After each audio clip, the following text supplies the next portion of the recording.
आमर चर्चा YouTube channel को सब्सक्राइब करी बेल आइकन ऑल बटन को प्रेस कर दियंतु प्रत्येक लेटेस्ट वीडियो देखि पारिबे। प्रिय दर्शक बंधु, जन्म आउ मृत्यु यह प्रकृतिर एक अकाट्य नियम अटे। मृत्यु ही एक परम सत्य, किंतु मनुष्य एही सत्यटी को भल भावे जानी मध्य एहाकू अणदेखा करी अस्वीकार करिथाए। कारण एही प्रकृति देइथिबा सौंदर्य, भोग विलास एवं एही दुर्लभ शरीर ठारे लुब्ध होई ताहार वास्तविक अस्तित्व ठारे अनभिज्ञ रहिथाए। आउ एही परम सत्यटी को अस्वीकार करी विमुख होइथाए। एही अनित्य शरीर को ही निजर अस्तित्व मानि थाए। आमर दैनंदिन जीवन रे घटुथिबा अनेक प्रकार दुर्घटनार अकाल मृत्यु को नहीं सर्वदा मनरे भय रखी जीवन पथरे सतर्कतारे चलिबाकू चेष्टा करिथाए। आउ बारंबार मनरे एहा भाबी थाए कि जदि आमे सर्वे ईश्वरंक संतान तेबे आमकू अकाल मृत्यु काहींकी हुए एवं कौन एहा ईश्वरंक इच्छारे हुए। एहीपरि अनेक प्रश्न मनरे उंकी मारि थाए।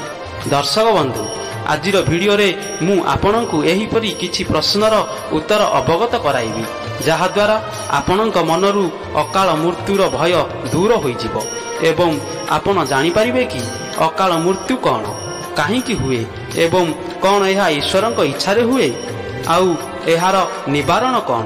बंधुगण, जदि आपण ईश्वरंक प्रति विश्वास रखुचंती तेबे एही भिडियोटी को स्किप न करी शेष पर्यंत निश्चय देखंतु। जानि पारिबे अकाल मृत्यु प्राकृतिक मृत्यु होई थाए ना आउ किछि। नमस्कार, मु सुशील आमर चर्चा यूट्यूब चैनल को आपण मानकु स्वागत। बंधुगण, जदि आपण आम चैनल को नुआ आसिछंती तेबे एबे ही सब्सक्राइब करी बेल ऑल आइकन को दबाई दियंतु, जहा द्वारा एही परि प्रत्येकटी वीडियो देखिबा को पाइबे। दर्शक बंधु, मृत्यु एवं अकाल मृत्यु एही विषय रे जानिबा पूर्वरु सर्वप्रथमे जानिबा उचित कि प्राणी बा मनुष्यर रचनार आधार कौन, अर्थात केउ सामग्री को नहीं प्राणीर गठन होइछि। बंधुगण, वेद एवं सांख्य मुनिक बौद्ध न्याय शास्त्र रे कुहा जाइछि कि नव द्रव्यर आधार रे प्राणीर बा मनुष्यर रचना होइछि, यथा पृथ्वी, आप, तेज, वायु, आकाश। एही पंच तत्व सह काल, दिग, आत्मा एवं मन को नहीं एक संपूर्ण मनुष्यर गठन होइथाए। मनुष्य शरीर रे 7टी जीवन चक्र रहिथाए, यथा मूलाधार, स्वाधिष्ठान, मणिपुर, अनाहत, विशुद्ध, आज्ञा एवं सहस्रार। एथि सहित वेदरे मनुष्यर आयु काल 100 वर्ष बोली वर्णना रहिछि।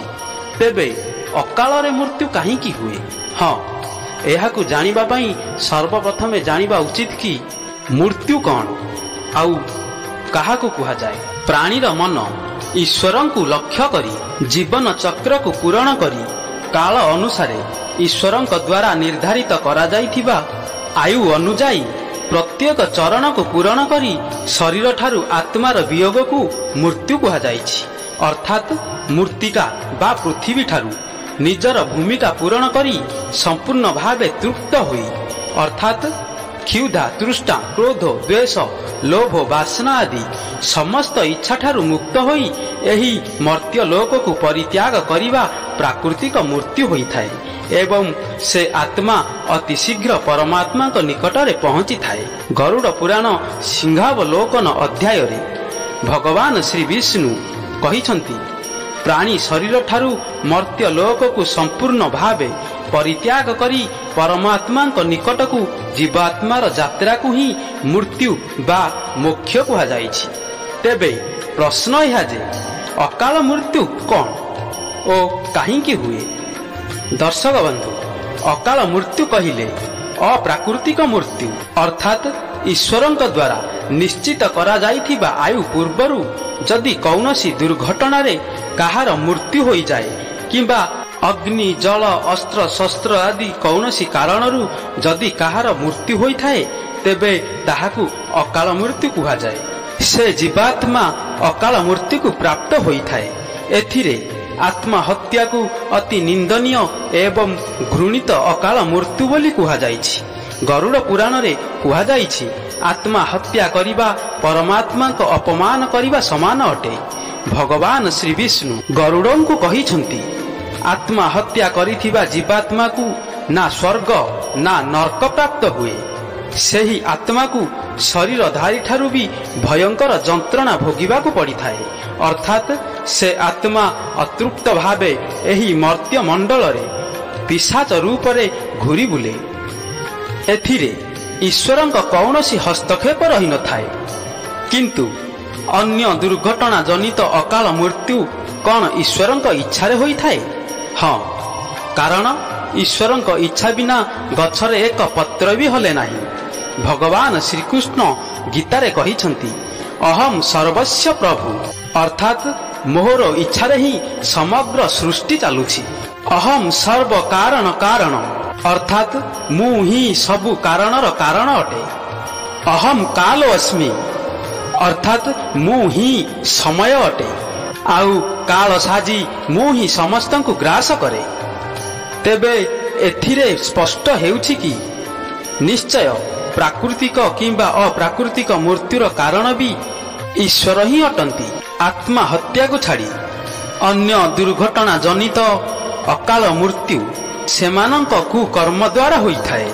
जथा जहार वेदर ज्ञान न हेबा कारणरू वंश परंपरा पालन करे नाही, जिए आलस्य रे कर्म त्याग करे, जिए सर्वदा घुण्य कर्म को सम्मान दिए, जिए पर स्त्री उपरे अनुरक्त रहे, एहीपरि अन्य महादोष द्वारा आयु क्षीण होइथाए। जेपरि नास्तिक, मंगल परित्यागी, मिथ्यावादी, परद्रोही, परपीड़न, क्रूर, हीन, मूर्ख एहीपरि पापाचारी मानक द्वारा पापर वृद्धि नियंत्रण करिबा पई अकाल रे मृत्युदंड देइथांती एवं से अकाल मृत्यु को प्राप्त होइथाए। से अकाल मृत्यु को प्राप्त होइथिबा जीवात्मा अवशेष आयु पर्यंत एही मर्त्य मंडल रे ही अशरीरी भावे घुरी बुली थाए।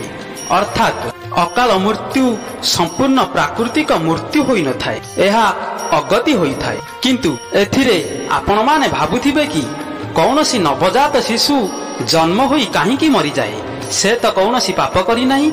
हाँ, यह सत्य। से नवजात शिशुर आत्मा एक पुण्य आत्मा होई थाए। पूर्व जन्म रे एही प्रकृति बा पृथ्वीर साहाय्य रे से आत्मा जेउ पुण्य अर्जन करी भगवत प्राप्ति करि पारिछि, तेणु परम आत्मा को आज्ञा रे किछि क्षण पई ए दुर्लभ पृथ्वी को प्रणाम करी धन्यवाद देई पुनः परम धाम को फेरी जाए।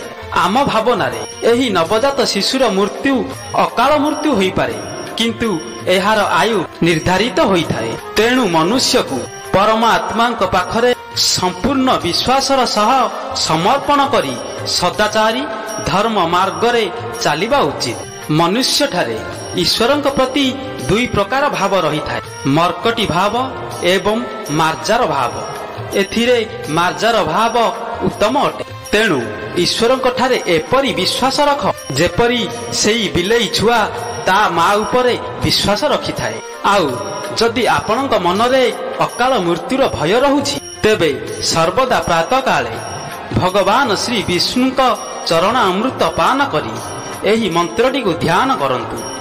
अकाल मृत्यु हरणम सर्वव्याधि विनाशनम विष्णु पाद उत्कंपित्वा पुनर्जन्म न विद्यते। एही मंत्र द्वारा आपण अकाल मृत्यु एवं समस्त रोग व्याधि ठारू भी मुक्त रहिबे। दर्शक बंधु, जदि एही आत्मा ज्ञान विषयटी आपनकु किछि शिक्षा देहि पारिछि, तेबे लाइक सह शेयर करंतु एवं आम चैनल को सब्सक्राइब करिबा पई भूलंतु नाही।